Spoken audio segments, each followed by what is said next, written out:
a pip-pip-ho and a cheerio. We're off pursuing adventure. You can search the land from sky to sand, but you'll not find any brave and bold as our band. We fearless few, ever stalwart and true. Welcome to the BrassGears Adventurer Society's BrassGears Adventure Radio, brought to you by Kentucky's own bourbon. Always goes down crisp, always goes down smooth. When we last left our heroes in Uranus attacks, Snap O'Grady and the BrassGears Adventurers Society had thwarted the dastardly invasion of Earth from the malodorous Uranians by using sound frequencies to incapacitate and destroy them. In the intervening year, peace has reigned over the earth while cities and governments are rebuilt. Life gets back to normal, and our intrepid BrassGears adventurers have once again scattered to the ends of the world in their quest for knowledge and glory.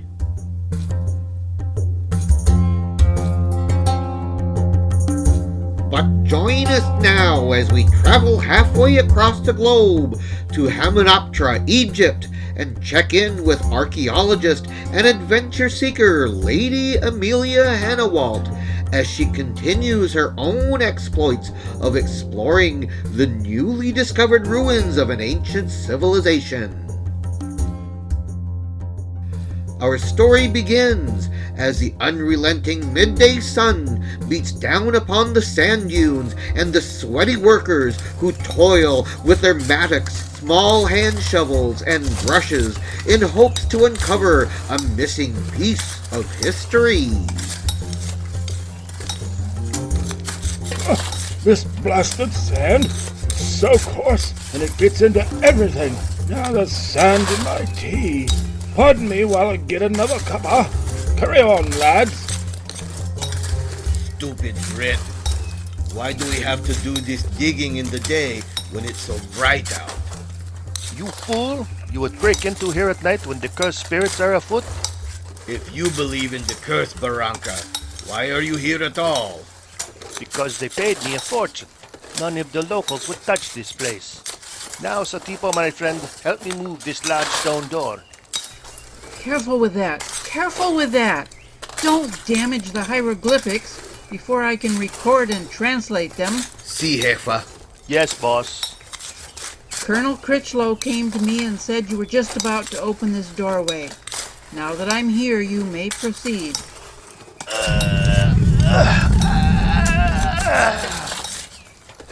You two, here are a couple of torches. Now follow me inside and step exactly where I tell you.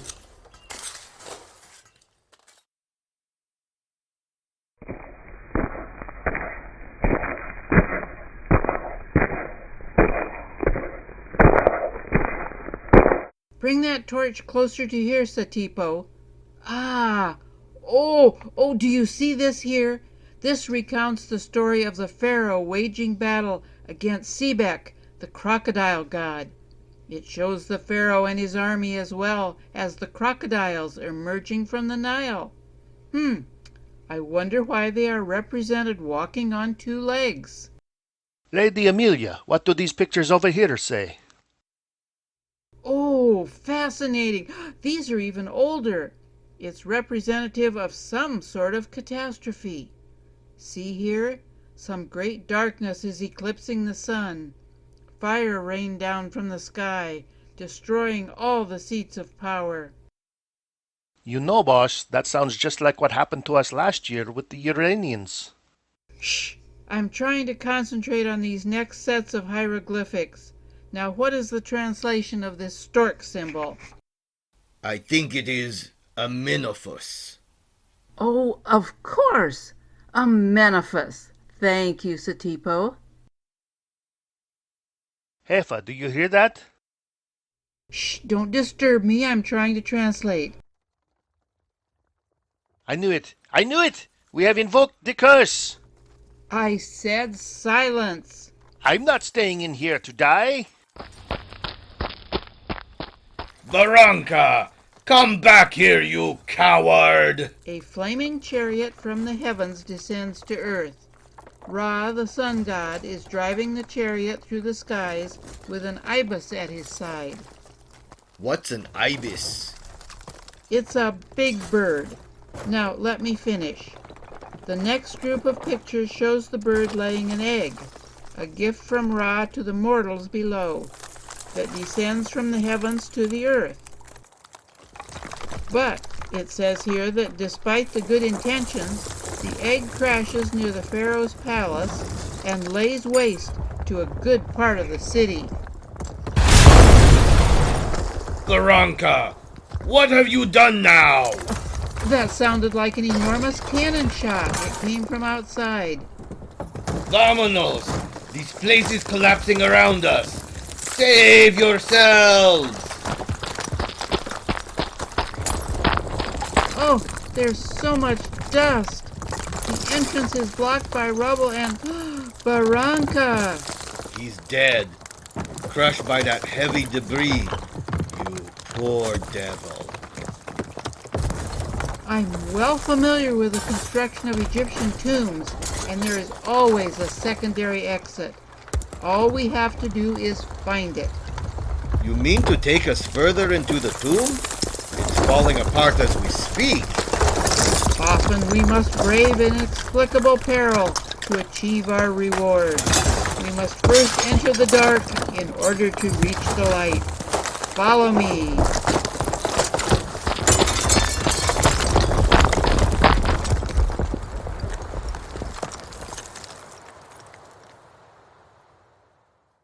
Hefa, look! Do you see that? It's a room filled with gold, scepters, rings, crowns, and statues. We have no time, Satipo. Come back here.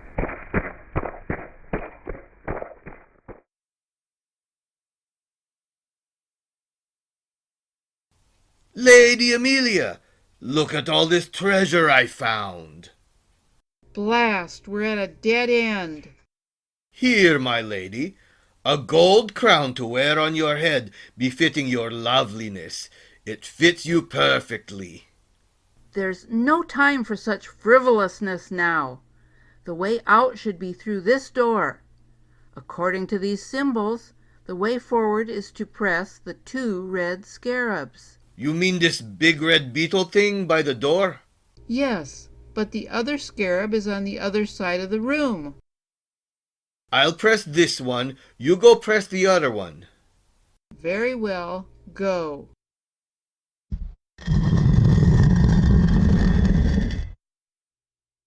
That was simple.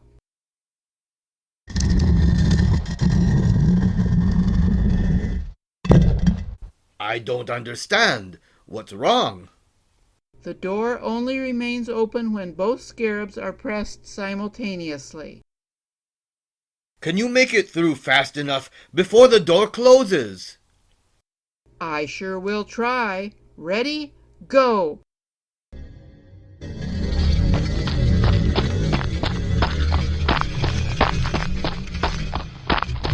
I'm not gonna make it. Quickly, throw me the crown, and I'll prop the door open. Fine, here. Oh, good catch. Thank you, Lady Amelia. The Order of the Whispering Bones sends their regards. Enjoy your eternal resting place.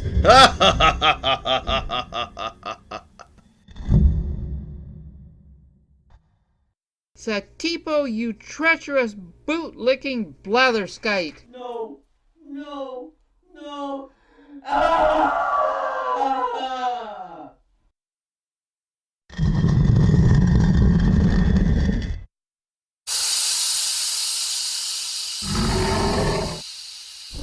Father Mucker, what the heck is that?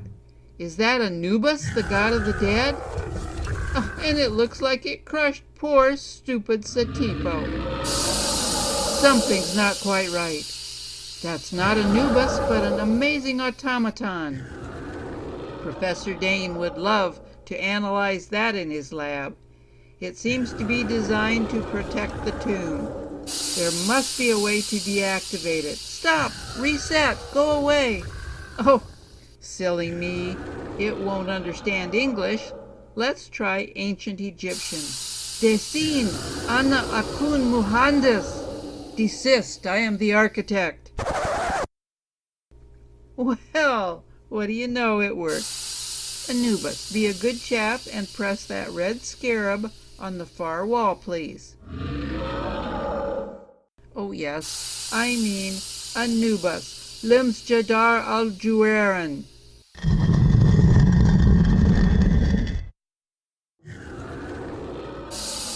Thank you. Goodbye, Satipo. Now I guess this is your eternal resting place. Out of this tomb at last. Lady Amelia, you're safe. I have been looking for you since the object fell from the sky and crashed into your dig. The object is intriguing. You must take a look at it. Show me, Colonel. Colonel Critchlow and Lady Amelia Hannawalt arrive at the crash site to find a shiny silver egg-shaped object the size of an ostrich egg. As Lady Amelia reaches her hand to touch the smooth object, the egg splits apart and opens. Oh, my God! It's hatching! No, it's opening. There's some sort of mechanism inside. Look, there's an image created out of light. Help us, Snap O'Grady. You're our only hope. Help us, Snap O'Grady. You're our only hope. Help us, Snap O'Grady. You're our only hope. I must get this to the BrassGears Adventurers Society right away. Let's voyage now, many days later, across the globe to the Midwestern United States, where we enter a moderately sized manor house, wherein we find Lady Amelia Hannawalt talking to BrassGears President Snap O'Grady and United States President Paxton Pullman. Within the cozy dark book-lined study, we also notice Professor Dane, an enigmatic man sporting an expertly tied red silk cravat. Captain Monty McAllister, former air pirate from the South Pacific and Scotland. And his trusty Pembroke Welsh corgi, Sir Neelix. Order, order, order! As with all well-run meetings of the BrassGears Adventure Society, when 5 or more of us are gathered together, we say these 3 words. Audacia, Scientia, Aventum, daring, science, and adventure. I've called us all here today because of a discovery of great importance. You all remember Lady Amelia Hannawalt? Lady Amelia, please present the object. I was on an Egyptian dig, and this fell from the sky, and opened thusly, and repeated this message continuously. Help us, Snap O'Grady. You're our only hope. People of dirt, I have an urgent massage for the great and powerful warrior, Snap O'Grady. From me, General Excretio of Uranus. I think he means message? Of course, Professor Dane. We stand in awe of your military prowess and your devastating sonic weapon. My singing is not that bad. We send you this massage in the spirit of peace, and beg you will aid us in our plight. Neelix, shush! We request that you meet with us in orbit by the planet you call Saturn, near the moon you call Janus. We hope to rendezvous with you in 18,490,000 of your Earth seconds. Please save us, Snap O'Grady. Well, that's hilarious. You're not really thinking of going there, are you, Snap? It's a trap. Professor Dane is right. It's definitely a trap. Now, Monty, It is not the policy of the United States to turn away those seeking aid. Even if they're not from this planet, Madam President, remember that we fought against them barely more than a year ago. Now, Monty, we are a nation of immigrants, and it would be unwise to leave them unchecked out in space. And remember, it is best to keep your friends close and your enemies closer. As president of the BrassGears, I move that we vote to embark on this adventure. In favor? That makes me, Snap O'Grady, and our esteemed United States President Paxton Pullman. Opposed? We have Professor Dane and Monty McAllister. You didn't get to vote, Sir Neelix. So, it's a tie then. Well, Lady Amelia, I believe it's down to you. Well, it would give me an opportunity to document a new culture and civilization. I vote yes. Excellent, everyone. Now my administration will finance your expedition. Do what needs to be done and save the world again. Thank you, President Pullman. You can count on the BrassGears Adventure Society. Preparing for their outer space mission, our heroes work hard around the clock to get ready to meet the dreaded Uranian general. Our best bet is to refit that captured Uranian vessel from last year. And I know just the engineer crazy enough to do it. Stripped Gears McGurk.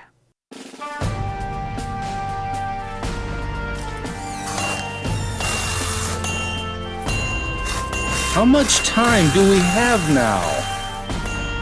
About 6 months from now until I get to study a new alien culture. It's really coming together, Strip Gears? No, weld that seam together. Connect those wires to that junction box. Oh, Monty, did your corgi poop inside the ship? Nay, lassie. I mean, Madam President. That's just a residual smell of Uranus. For the record, you're all lunatics, but I've done all I can. They don't call me Strip Gears for nothing. But whatever you do, don't let the power meter of this starboard engine go below 42 gigawatts or above 69 gigawatts, or it'll turn the ship inside out. Literally. Great googly moogly! We're going up in that thing again? We're dumber than I thought.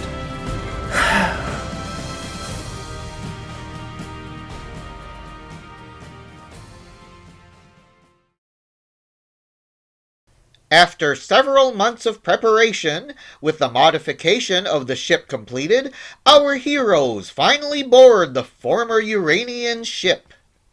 Expedition Leader Snap O'Grady here for daring, science, and adventure.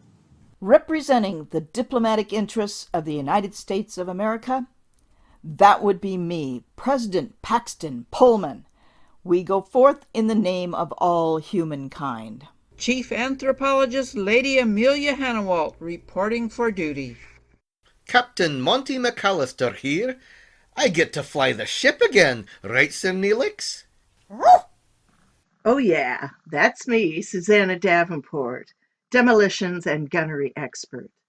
I'm the cavalry. Ah, yes. Professor Dane, expert in contingency plans. Present. Don't forget me, Professor Hugo Winklesham. Let me say that before I depart on this fantastic conveyance, on a perilous journey towards fate and fortune unknown, and perhaps even to my near-certain heroic demise, I must bid a heart-filled and fond adieu to the cream in my coffee, the light of my life, the apple of my eye, the steam in my perpetual motion engine, Miss Letitia Potts of the Pennsylvania Potts. Oh, Hugo, my darling, please don't go. I need you here with me. Who will protect me? Oh, Letitia, my syrup-saturated honeybee, you know it's torture to be apart from you. But the fate of the world depends on me. And there's one more thing I must say to you, Letitia, my clockwork cutie pie. I love you. I know.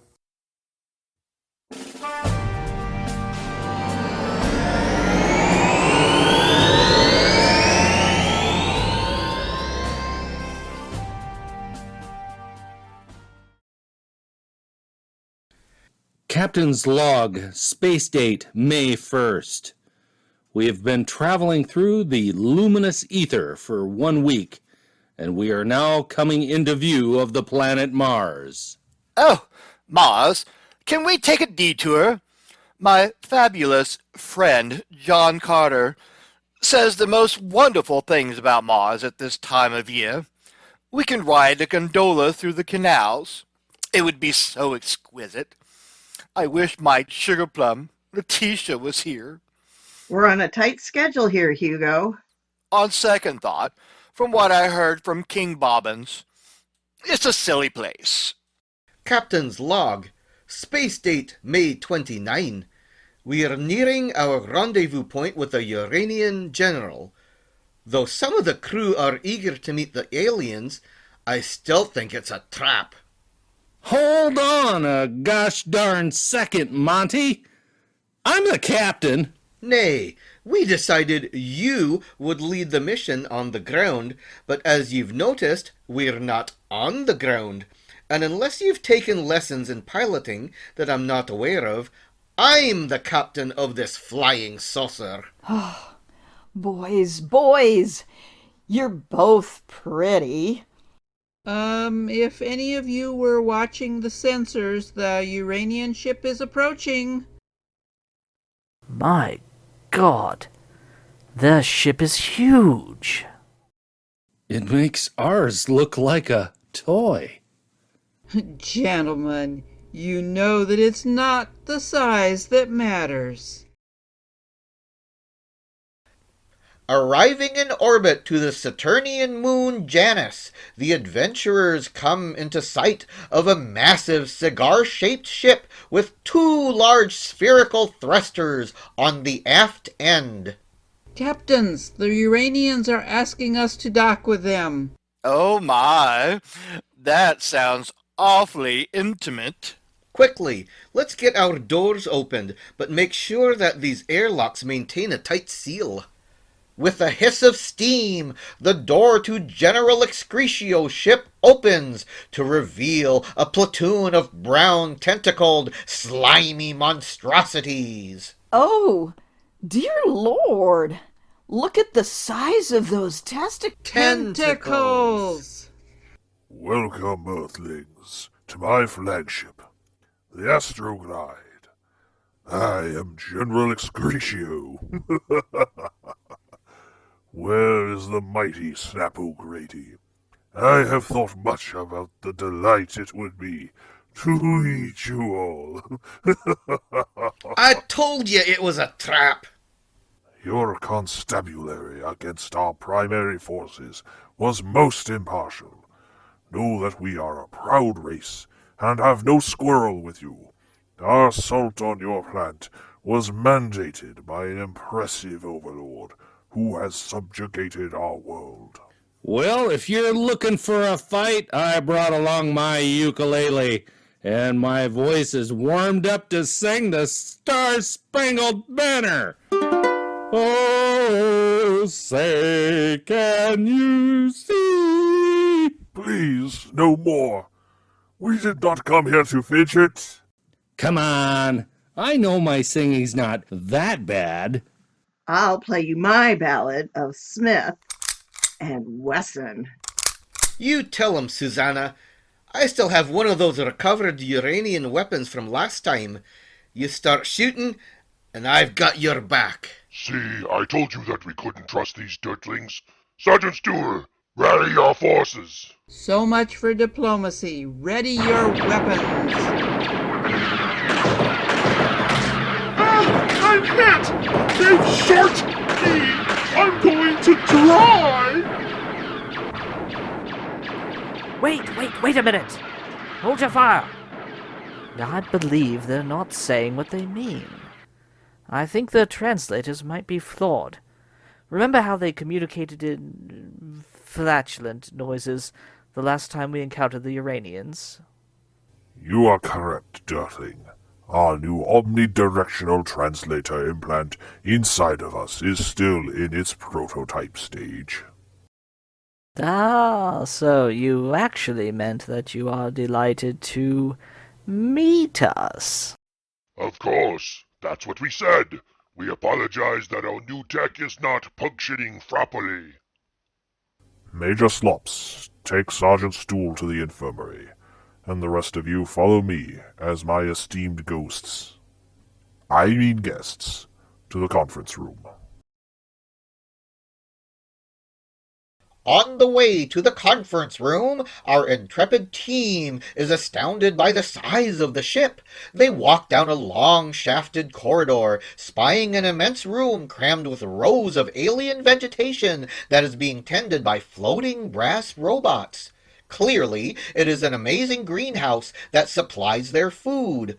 Professor Dane peers into another vast room filled with humming mechanical metal devices. Reluctantly, he remains with the group rather than succumbing to his fascination with the gigantic 20-foot gears and crackling electricity. Eventually, the corridor funnels down into a narrow walkway along the bottom of a massive aquarium. The amber-colored water contains schools of small rainbow-hued fish that scatter at the approach of our travelers. Sir Neelix suddenly yelps as the colossal open jaws of a six-eyed leviathan unexpectedly snap at him behind the protective glass of the tunnel. Our party now makes its way into the warmly lit conference room. I have summoned you here to request your existence. The stupid translator. I mean assistance. As the greatest warriors we have encountered, our planet is held hostage by a ruthless invader, the dread overlord Cornholio. He seized control of Uranus and forces us to comply to his whims by holding us hostage with a dreaded boomsday device. I think he means doomsday. Once all our civilian leaders were executed by Cornholio, our Admiral Aswipe agreed to follow his commands. Cornholio wants to rule the entire universe and sent our meager remaining forces to conquer your planet. We regret the harm we did to your planet and only wish to liberate Uranus from Cornholio's depression. I mean oppression. The United States of America, as well as the planet Earth, welcomes peace with the Uranians. Well, I have a cunning plan. First, we're going to need... General, we are receiving a high-priority massage from Emperor Cornholio. Put him on the screen, Major Slops. The rest of you, hide. Hail, Emperor Cornholio. General Excresio, Admiral Sweepy here was just explaining to me how the Earthlings defeated the forces of Captain Kang. As you will now see, you have failed me for the last time, Admiral Sweepy. As for you, Admiral Excresio, the second invasion of Earth will commence immediately. This time, use your methane bombs. The Earthlings will perish as their ozone layer is destroyed from the lethal clouds. Suffocate them in silent death.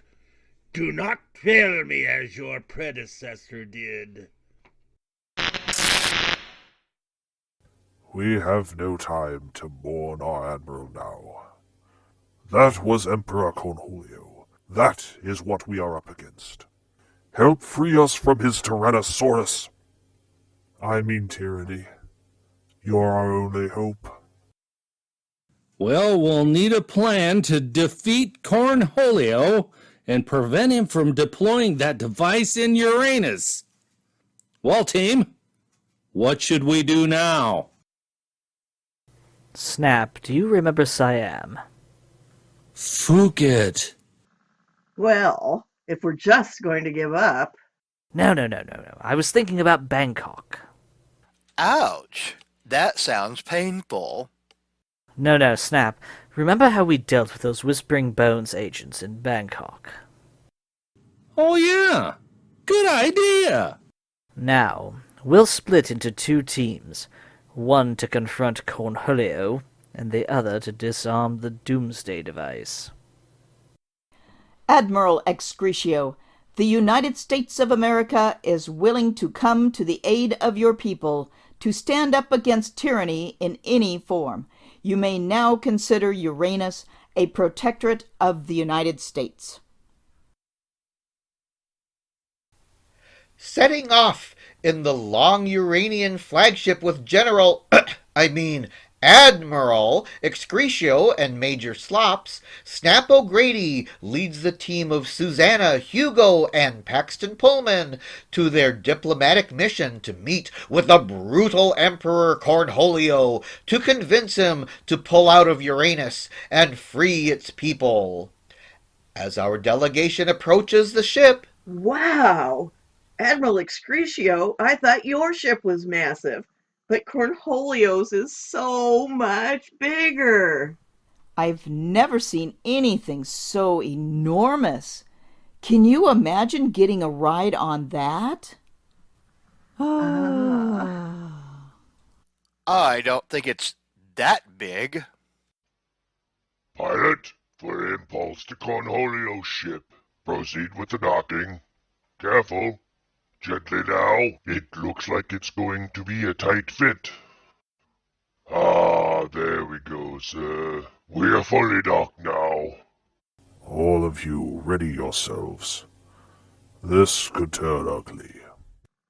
What's he talking about? Cornholio can't be uglier than these guys. Welcome aboard, Admiral. The Emperor is expecting you. I see you have brought Earth captives. Your invasion must be going well. I will be pleased to eat this pretty one. He means he's pleased to meet us, right? This time, I don't think so, Madam President.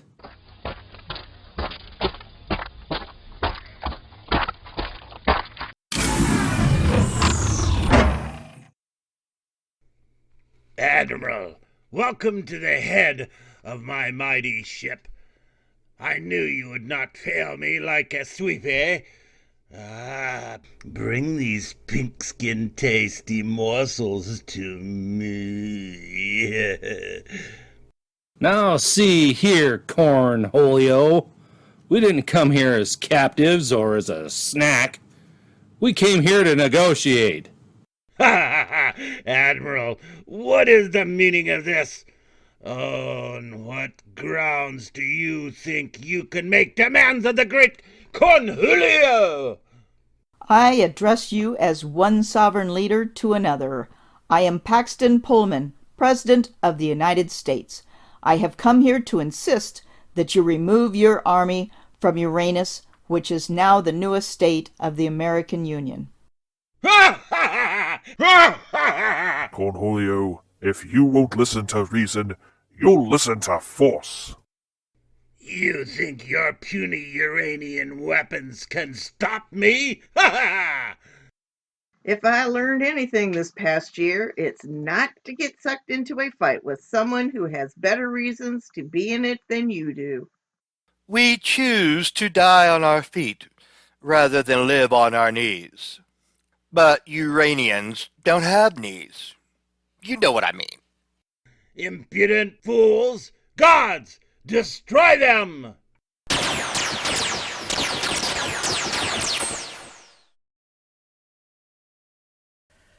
As we leave Snap's group deep in the battle with Cornholio's troops, join us in the meantime on the surface of Uranus with the infiltration party of Professor Dane, Lady Amelia, Monty McAllister, and Neelix, as well as the recently recovered Uranian Sergeant Stool. You act like it's going to be so easy defusing this boobstay device. We've tried to storm the facility many times with no success. How can you expect to succeed with such a small force? Elementary, my dear Sergeant Stool.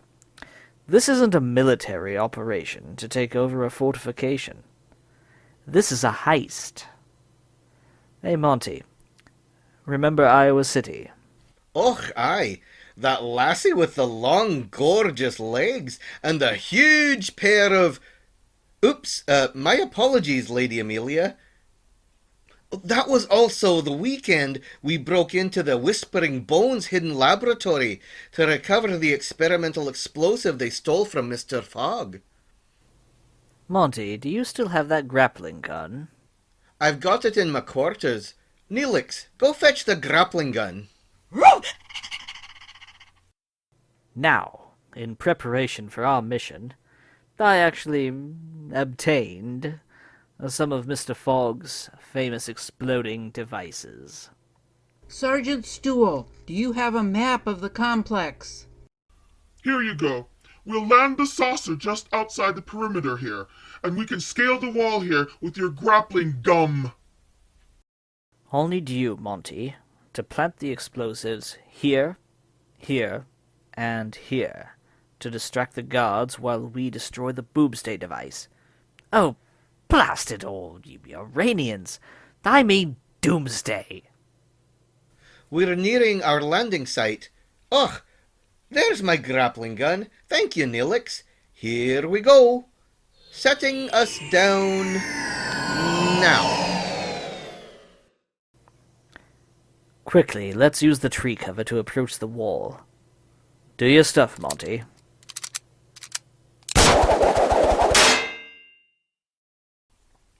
Very well. I'll put the explosives in this small saddlebag on Sir Neelix.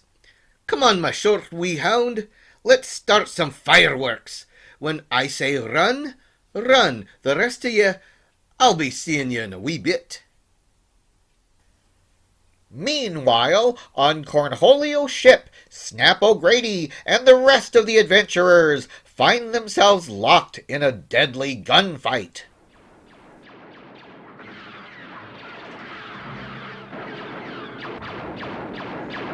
Maybe this plan wasn't a wise idea after all. This is nothing compared to my breathtaking pursuit of the villainous Spring Hill Jack above the soot-stained rooftops of London. You see, I had him courageously cornered. In Covent Garden. I really don't care about that story now, Hugo. Keep firing. And please be a dear and throw me some more ammunition. Remember what Professor Dane and I said about Bangkok.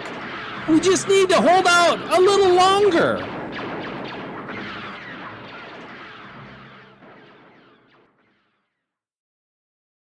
Back to Uranus, we join Monty and Neelix as they have detonated a couple of explosive devices throughout the base, luring a large number of alien soldiers to investigate.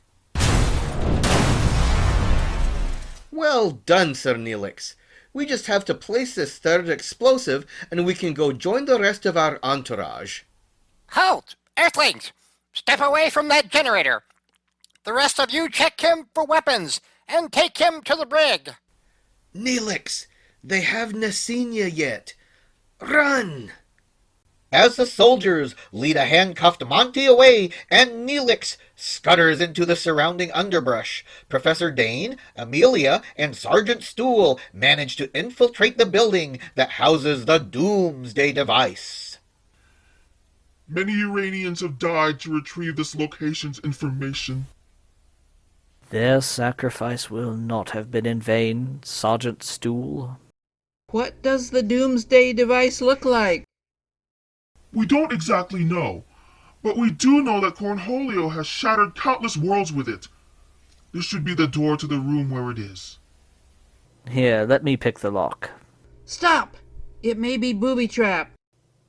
Well, it is a boobsday device after all. See this here? If you opened it, the handle would inject you with these poison barbs. Good thing I'm always wary of traps like this. Quickly, get inside. I can hear someone coming. Look, in the center of the room. That must be the device. Curious. It doesn't seem like a traditional explosive. Oh, I see it now. It uses vibrations. It looks like the device is equipped to find a resonant frequency strong enough to shake a planet apart. How fiendish! We must destroy it immediately! Oh no, we're not destroying it. We're taking it. Help me disconnect this, Lady Amelia. I'm just done disarming the security safeguards. Get ready to unhook the machine. Hold it right there, Earthlings! You think you can undermine the plans of the great Emperor Cornholio? Sir, we caught this one responsible for all those explosions in the camp. Monty? I see they caught you as well, old chap. Cornholio shows no mercy to enemies of the Empire. Execute them now!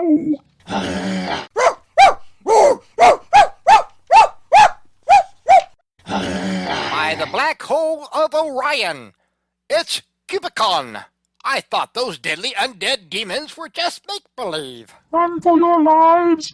It will kill us all and eat our souls! Can you believe that? I guess those aliens have never seen a corgi. Good boy, Neelix. Let me just get those handcuffs off you, Monty. Now let's hurry and get back to the ship with the device. If things are going according to plan, Snap should be in the thick of it right now. Speaking of Snap... See, in Bangkok, the Whispering Bones were going to blow up the United States Embassy. So I ran into the Whispering Bones base to confuse them while Professor Dane defused the bomb.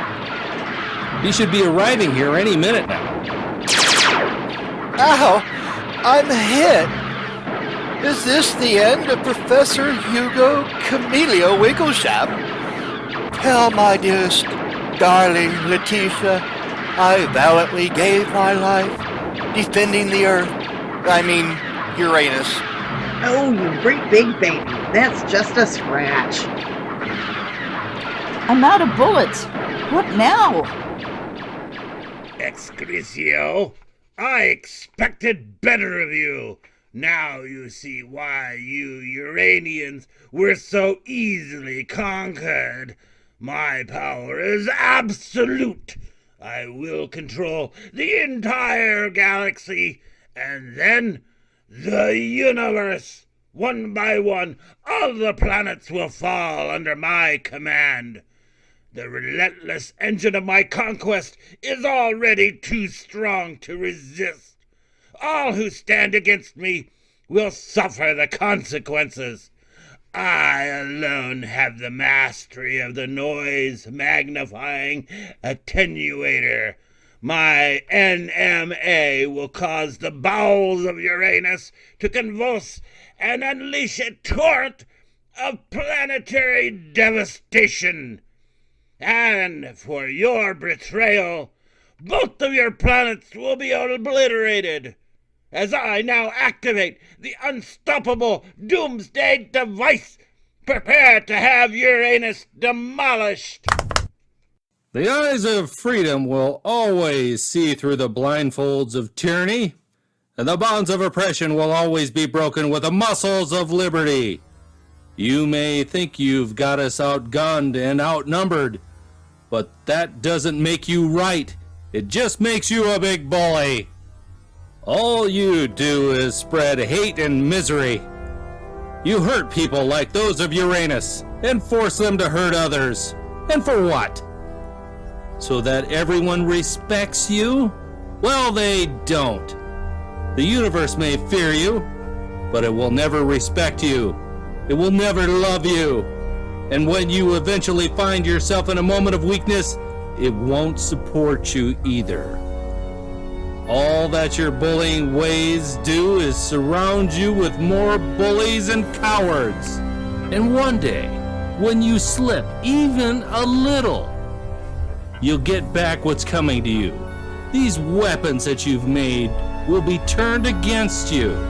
Your little cronies will turn on you, and all the harm you've done will be turned back on you. On Earth, we don't surrender to bullies. We know your power's fleeting, and all the world needs is someone to stand up to you, and everyone will see the truth. That's all your hatred and bluster is, a mask for your own weakness.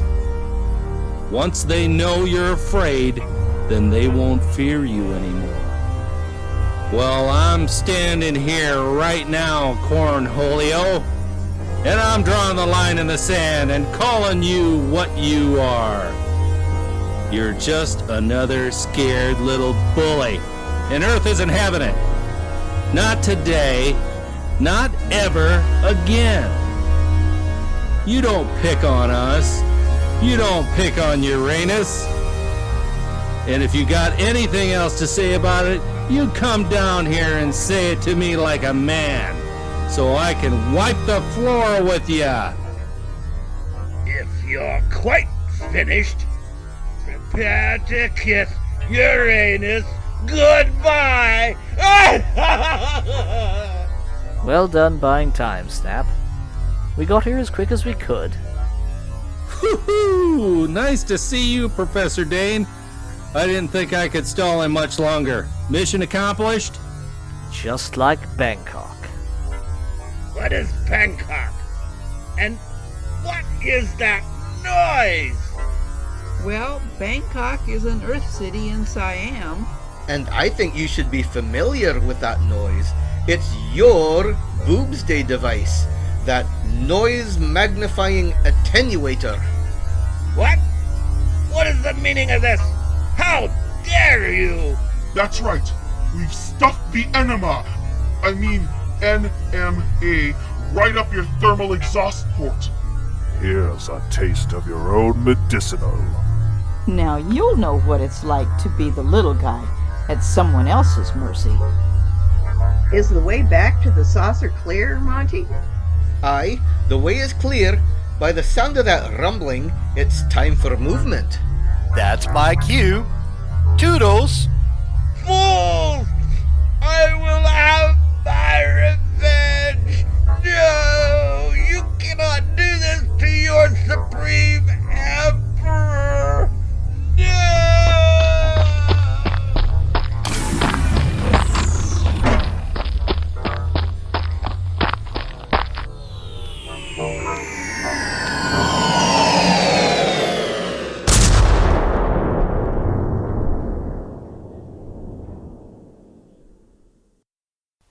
Several moments later, as the adventurers escape in their saucer from the careening fragments of the Mad Emperor's destroyed spaceship, and the Uranians make a safe retreat to their own vessel.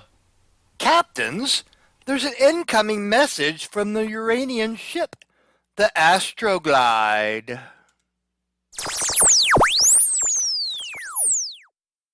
Snap O'Grady and adventurers, while I regret to have previously been forced to invade your planet, I am Grapefruit. He means grateful. To have met you as allies. Had our paths not crossed, our planet would still be under the dominion of that tyrant. It's good to know that we have friends in this galaxy. We are proud to call the citizens of Uranus allies. And should you ever need us, you know where to find us. Farewell, friends. Snap O'Grady out. Captain McAllister, laying a course for Earth. Time to go home. Thank goodness. It was quite a rousing adventure.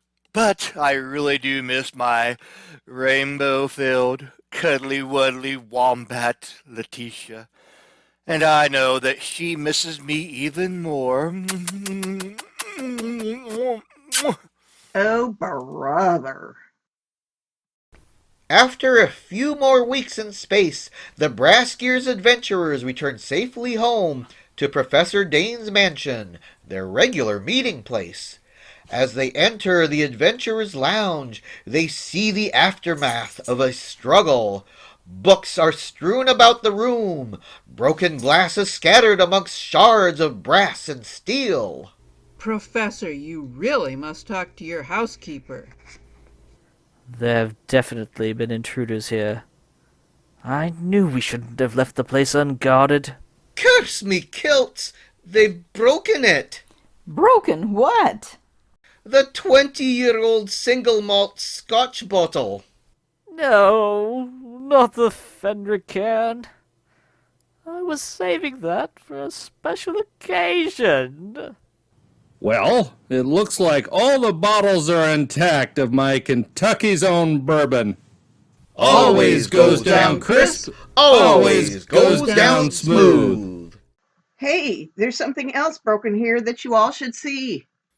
It's Mr. Fogg's tea-serving automaton. Mr. T! It looks like he's been in a fight.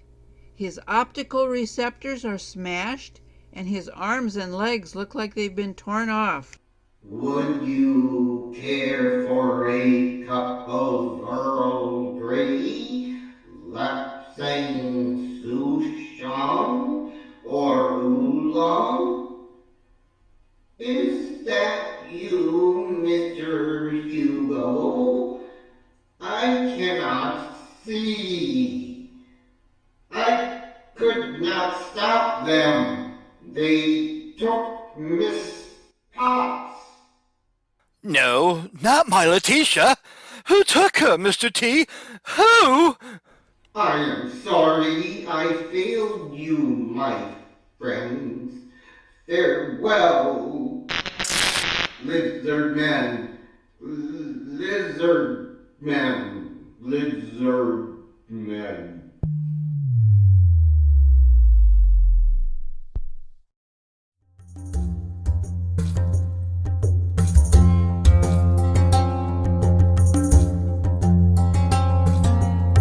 We hope you have enjoyed Uranus Strikes Back by Bradford Fleener and Robert Uy. Our play featured the voices of Marcy Brightwell as President Paxton Pullman, Bradford Fleener as Professor Edwin Dane and Admiral Excretio, Corey Hugg as Baranka and Major Slops, and Alien Guard, Molly Ketchum as Lady Amelia Hannawalt, Susan Liebhart as Susanna Davenport, Tom Liebhart as Stripped Gears McGurk, R.J. Lundgren as Emperor Cornholio and Colonel Critchlow, Frank Otursky as Professor Hugo Winklesham and Soldier Number 1, Mary Thompson as Letitia Potts of the Pennsylvania Potts and Soldier Number 2, Mitch Thompson as Snap O'Grady, Patricia Uy as Sir Neelix and Sergeant Stool, and Robert Uy as Captain Monty McAllister, Satipo, Mr. T, and yours truly, the announcer. BrassGears theme song by Jeanette Roth. Sound engineer, sound mixing, and video by Robert Uy. And as always, brought to you today by Kentucky's own bourbon. Always goes down crisp, always goes down smooth. Get your scaly hands off me, you darn dirty lizard! Why have you kidnapped me? Don't you know who I am?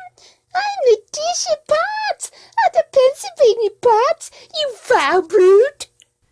Taking you is the first step of my master plan to overthrow the surface world, and in getting our revenge on that accursed Hugo Winklesham.